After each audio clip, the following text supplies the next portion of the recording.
Welcome back to Whisky Cooking Show. My name is Charlotte and I'm here to share with you my knowledge about cooking and baking through step-by-step videos every week. Again, if you feel like joining my food journey, please hit subscribe to the channel, smash the like button or turn on the notification bell to stay updated for any new content. So today, we're going to make the delicate French little treat, Madeleines. Madeleines are known for their famous shell scallop shape with a signature hump at the back.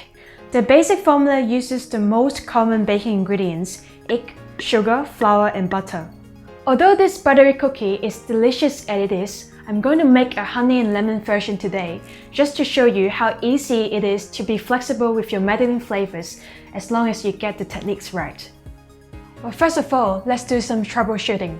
If you want to get the signature hum at the back, there are a few tricks to remember. First, you have to bake your Madeleines at high temperature. For the Madeleines to rise rapidly in the oven, we have to produce a thermal shock for the baking powder to react. Every oven is different, so I can't tell you the perfect temperature that will work best for you. I experimented with mine for a few times and I found out that baking at 200°C fan forced for 8 minutes was the sweet spot that created the best shape, color, and texture. Second, be patient.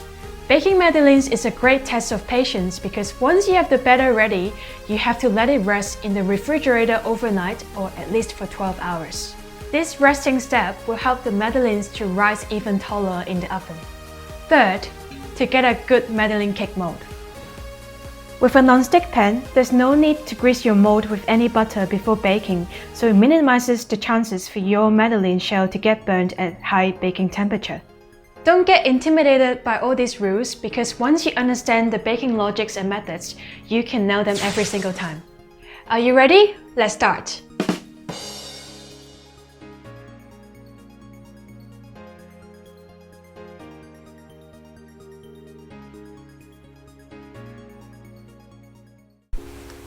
First, add 200 grams of eggs, 150 grams of caster sugar, 20 grams of honey, zest of half a lemon, and 1 teaspoon of vanilla extract into a mixing bowl.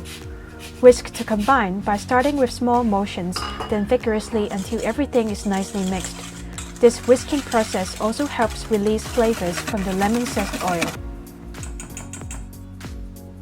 Then, sift in 280 grams of all-purpose flour and 20 grams of baking powder.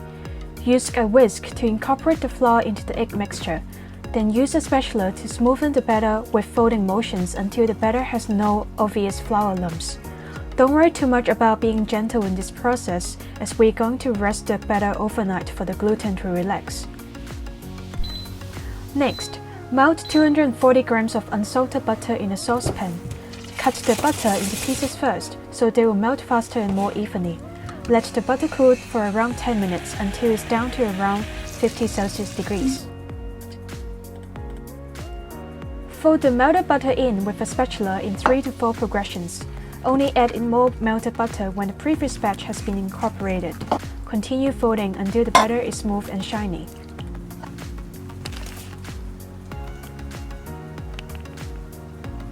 Cover the mixing bowl with cling wrap and let it rest in the refrigerator overnight or at least for 12 hours.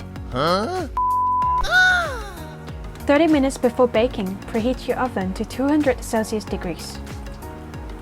When your oven is preheated, start spooning in 30 grams of cake batter into the Madeleines mold or until it is 75% full. Of course, the amount of batter you put depends on how big your Madeleines mold is.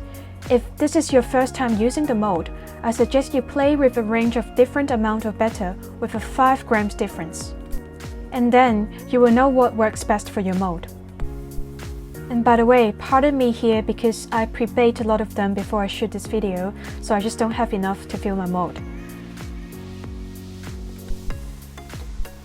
When everything's ready, bake your Madeleines for 8 minutes until they're nicely brown and risen.